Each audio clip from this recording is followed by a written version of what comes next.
What's up, guys? Welcome back to another video. Cheers. And today I wanted to discuss mental diet. What is mental diet?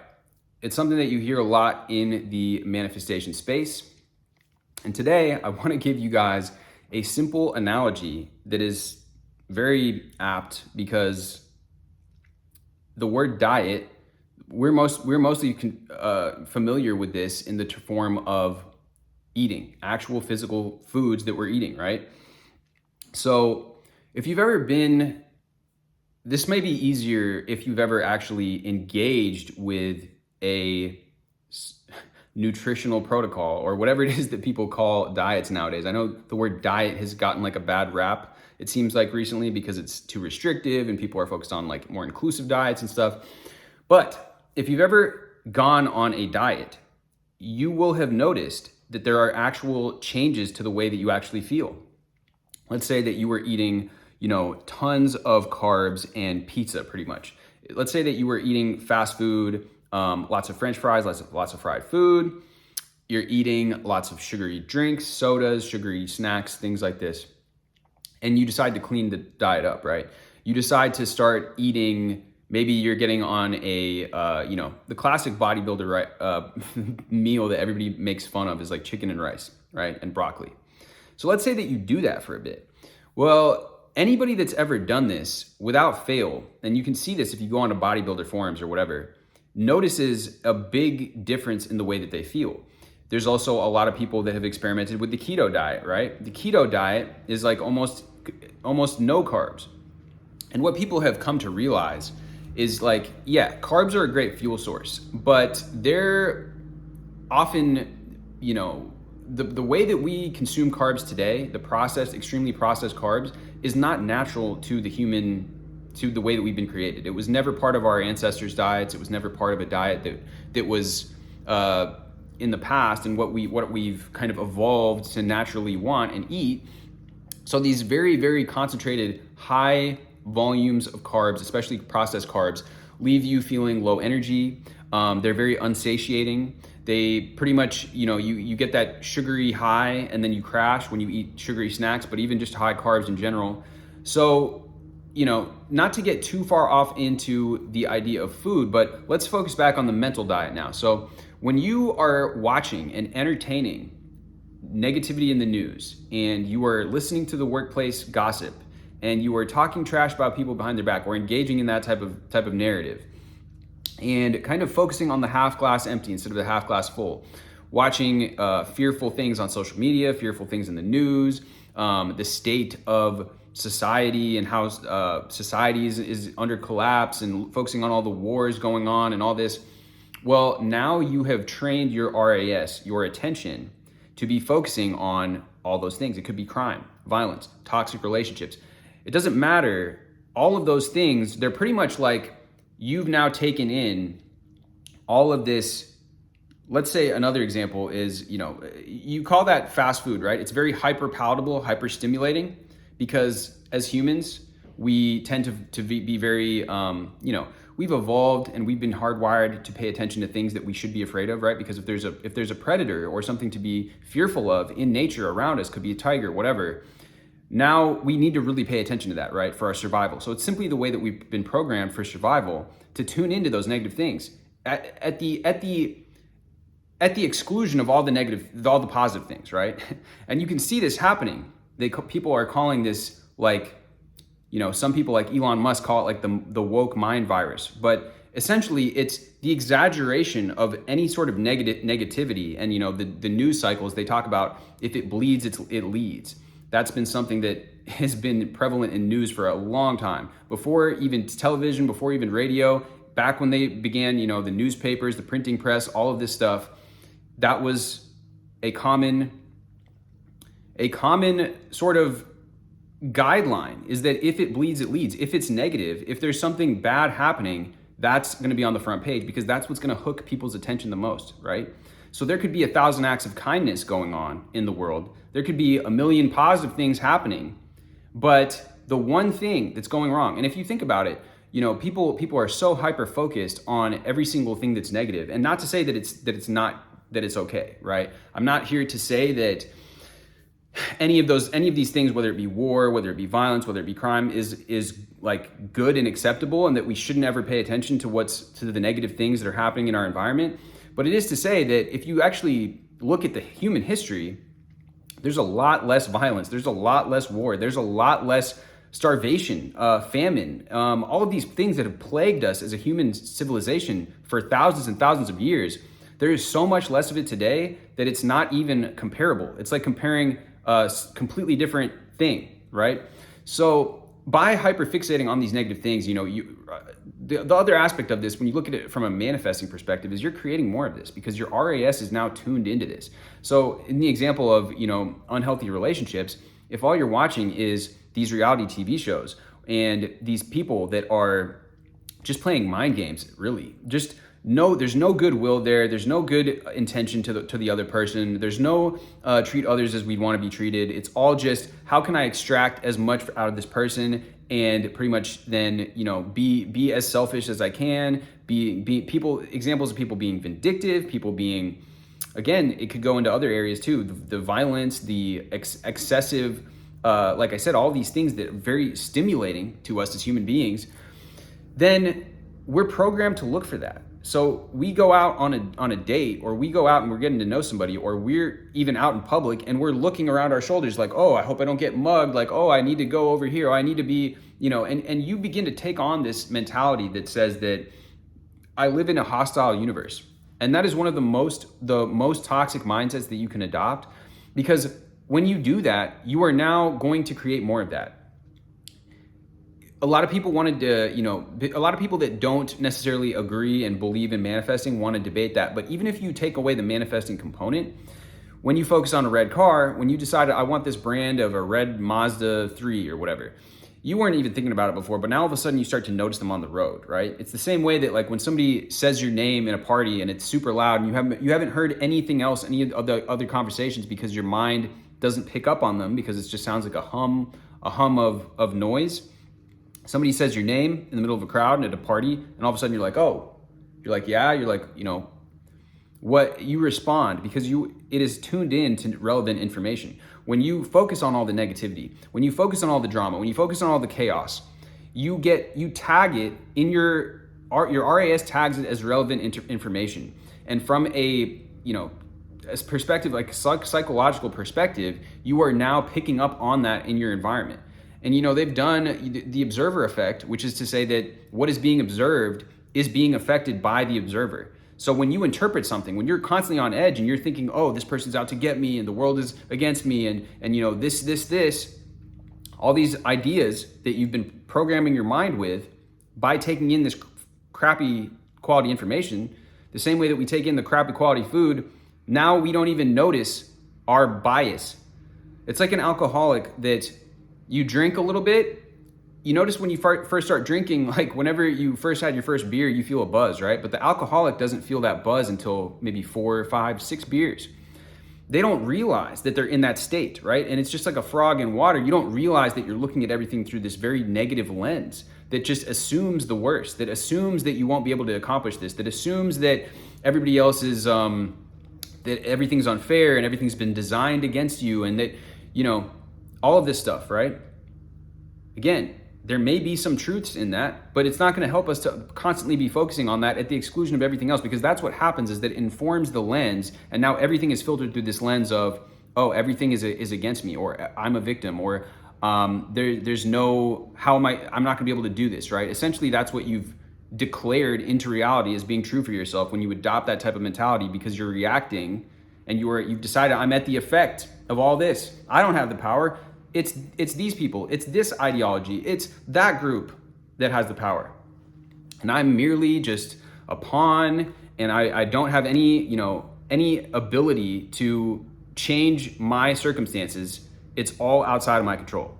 So when you begin to shift this, just like with eating food and drinking alcohol, you're in this stupor, you're kind of walking around in this daze. And as soon as you begin to clean up your diet, you're like, oh, wow, I can see things with a fresh pair of eyes. I actually have clarity with what I'm doing and have energy to actually rise to the occasion and do this. Before, I couldn't have imagined accomplishing this, and this, right?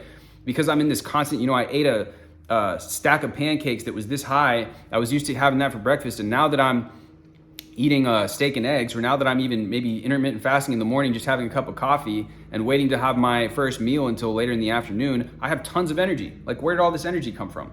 That's what people report from when they clean up their diet, right? But it's the same thing with your mental diet. All of a sudden, when you clean up your mental diet, you'll be able to see that, oh wow, this situation is actually, it may be a challenge, but I'm actually learning all this stuff from going through this challenge.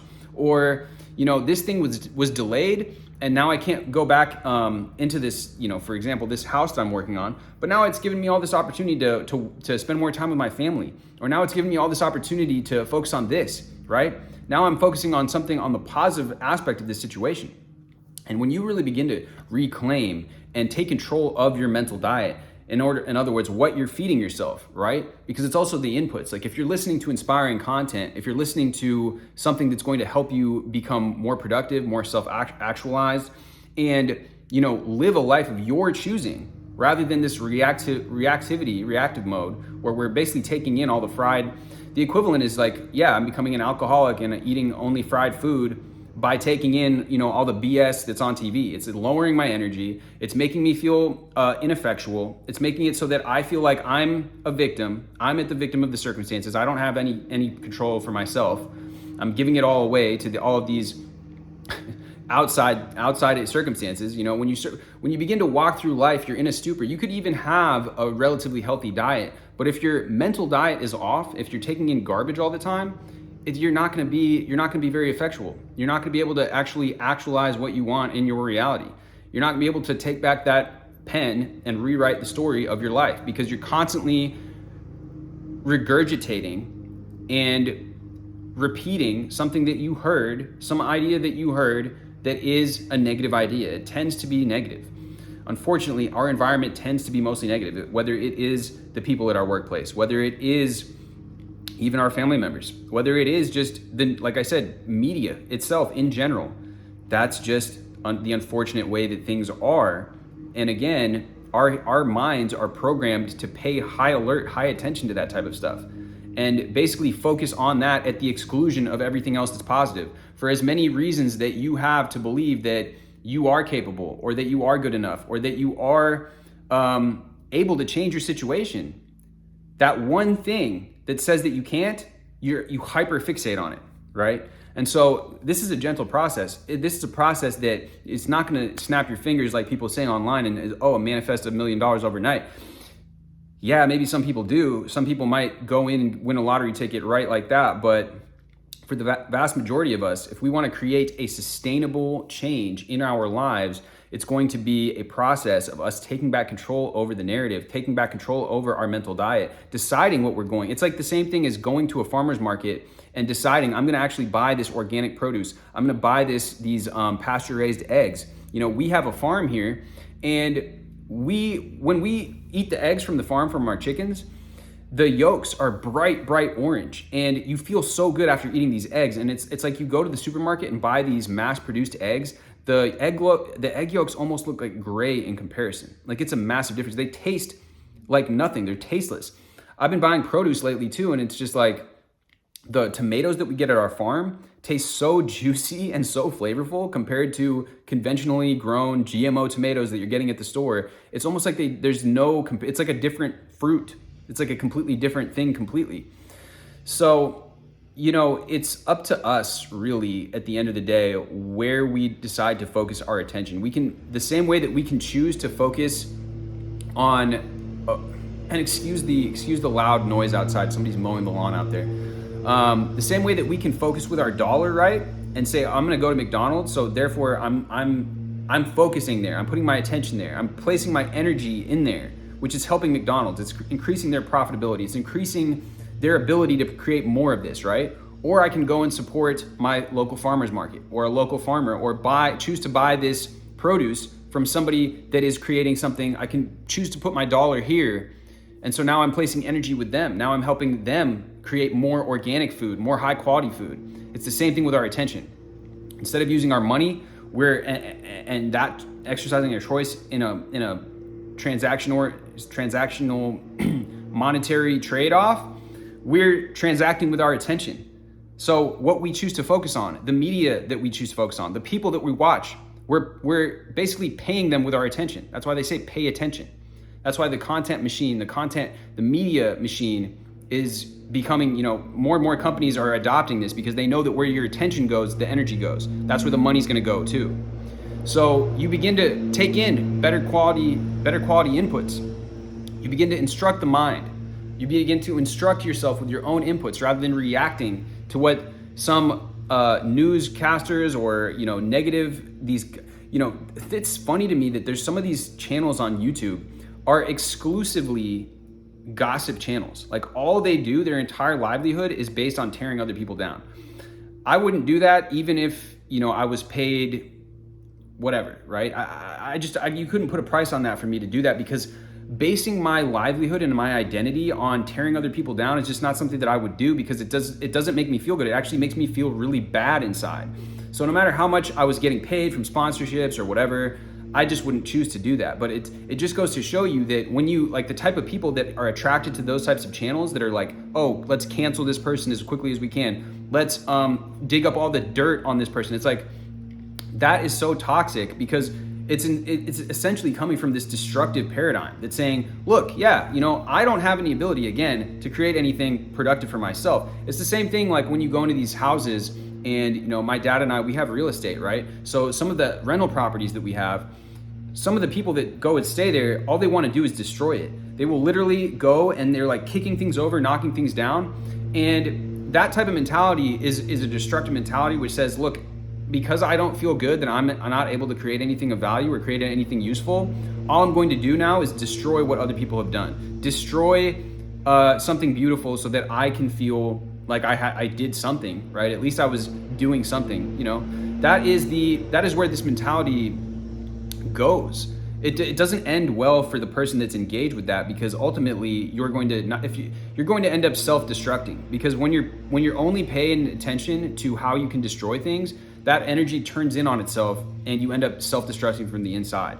There's only, if you're constantly focused on destroying things, that's the energy, right, that you're creating for yourself, and it's going to be destructive for yourself. Again, the same thing could be said for somebody that chooses to be an alcoholic.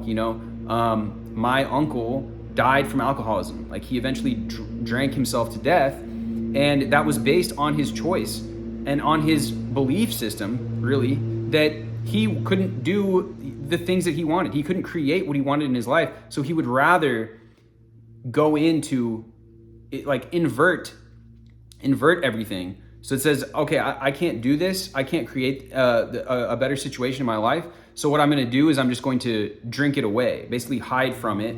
But knowing in the back of his mind that that's a destructive process, that he's destroying himself, he's destroying his body, he's destroying his ability to create things, because he can't go to work, he can't engage in any sort of productive activity when he's in a constant stupor, in a constant daze and haze of alcoholism that overtook him eventually.